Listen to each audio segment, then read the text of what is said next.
In nomine Patris et Filii et Spiritus Sancti. Amen. Shalom. Aleichem. Magandang umaga sa ating lahat sa amang panig ng buong mundo. Mga nakikinig at nanonood ngayon, atin naman pakinggan ang mabuting balita ng Panginoon ayon kay San Marcos. Glory to you, Lord Jesus Christ. Noong panahong iyon, nakarating kay Haring Herodes ang balita tungkol kay Jesus, sapagkat bantog na ang pangalan nito. May nagsasabi, siya ay si Juan Bautista na muling binuhay, kaya nakagagawa siya ng mga himala. May nagsasabi naman, siya ay si Elias.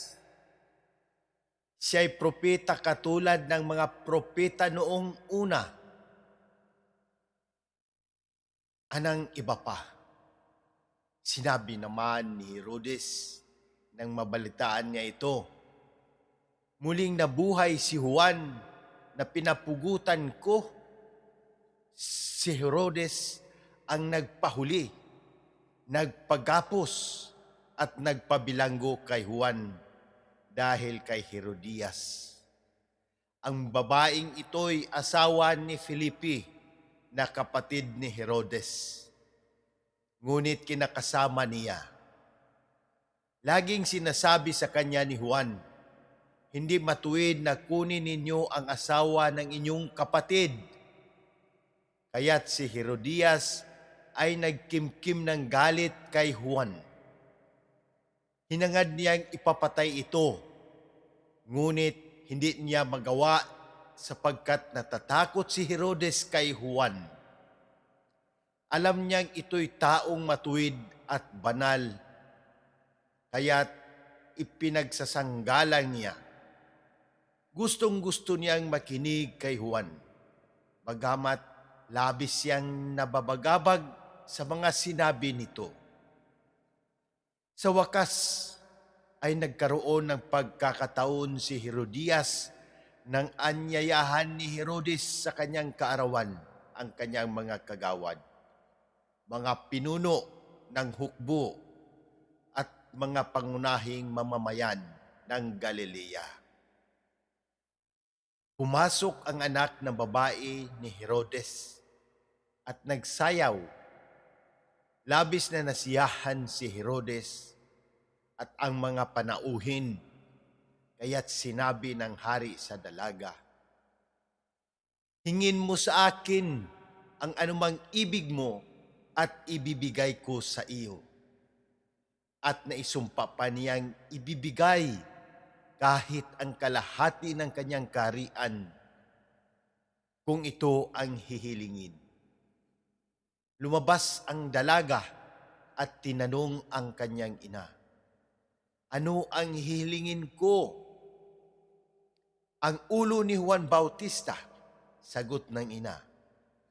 Dali-daling nagbalik ang dalaga sa kinaroroonan ng hari. Ang ibig ko po'y ibigay ninyo sa akin ngayon din. Sa isang pinggan ang ulo ni Juan Bautista, sabi niya. Labis na nalungkot ang hari, ngunit dahil sa kanyang sumpa na narinig ng kanyang mga panauhin, hindi niya matanggihan ang dalaga. Kagad niyang iniutos sa isang bantay na dalhin sa kanya ang ulo ni Juan. Sumunod ang bantay at pinugutan si Juan sa bilangguan. Inilagay ang ulo sa isang pinggan at ibinigay sa dalaga. Ibinigay naman iyon ng dalaga sa kanyang ina. Nang mabalitaan ito ng mga alagad ni Juan, kinuha nila ang kanyang bangkay at inilibing. Ang mabuting balita ng Panginoon. Praise to you, Lord Jesus Christ. Pagnilayan natin bilang mga Romano Katoliko. Sa mabuting balita ngayon, nakita natin ang dalawang klase ng puso. Ang pusong matapang tulad ni San Juan Bautista at ang pusong mahina tulad ni Haring Herodes. Si San Juan Bautista ay hindi natakot magsabi ng katotohanan kahit alam niyang maaaring ikamatay niya ito. Tinawag niya ang mali bilang mali. Hindi niya inaangkop ang mensahe sa kagustuhan ng makapangyarihan. Mas pinili niyang maging tapat sa Diyos kaysa maging ligtas sa mundo. Si Herodes naman ay may kaalaman sa tama. May paghanga pa nga kay Juan, ngunit kulang sa lakas ng loob. Natakot siya sa sasabihin ng tao, sa kahihiyan at sa sarili niyang pangako. Dahil dito, pumayag siyang ipapatay ang isang taong matuwid. Ang aral para sa atin, maraming beses alam natin na ang tama, ngunit pinipili pa rin natin ang mali dahil sa takot.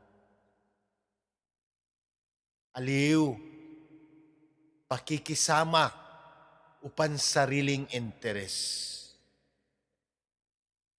Mga halimbawa sa panahon ngayon, alam nating mali ang panlilinlang, ngunit nakikisama pa rin tayo. Alam nating kasalanan ang tsismis, ngunit patuloy pa rin nating ginagawa. Alam nating dapat magsimba, ngunit inuuna ang lakad o pahinga. Alam nating dapat ipagtanggol ang katotohanan, ngunit nananahimik dahil ayaw makasakit. Parang si Herodes tayo. Minsan, alam ang tama, pero kulang ang lakas ng loob. Samantalang si Juan Bautista ay paalaala na mas mahalaga ang katapatan sa Diyos kaysa sa approval ng tao. Ano ang tamang gawin bilang Romano Katoliko ngayon? Piliin ang katotohanan kahit mahirap. Manindigan sa aral ng simbahan. Magsisi at magbalik loob kapag nagkamali.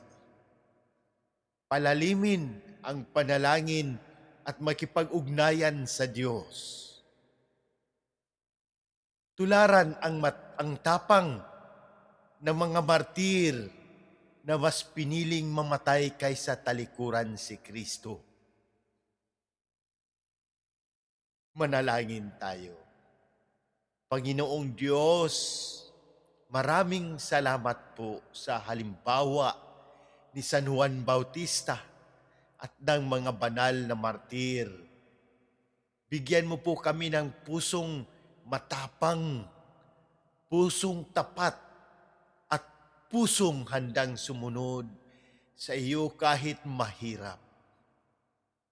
Ipinagdarasal po namin ang lahat na may karamdaman, lalo na sina Monsignor Ismael, Padre Arnel, Padre Ayan, Padre Lorenzo Butz, Padre Cesar, Raul, Jonah, Rachel Kay, Adela, Fatima, Raymond Lawrence, Faith, at ang buong aking pamilya.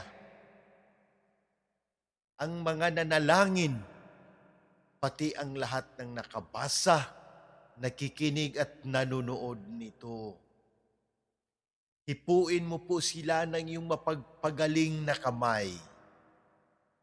Ipinagdarasal din po namin ang lahat ng kaparian, ang aming mahal na Santo Papa Leo XIV, mga obispo, aming Kura Paroko Diocesan Administrador, Monsignor Claro Caluya. Pagpalain mo po ang gobyerno ng Pilipinas, ng karunungan at takot sa Diyos.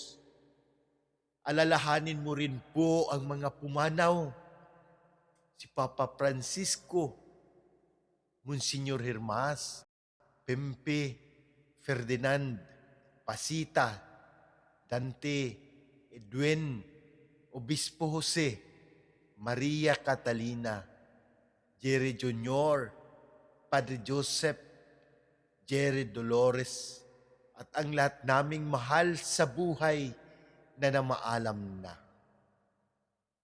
Sa pamamagitan ng mahal na Birheng Maria, iligtas mo po kami sa lahat ng unos, kalamidad at kapahamakan. Amen. In nomine Patris et Filii et Spiritus Sancti. Amen. God bless.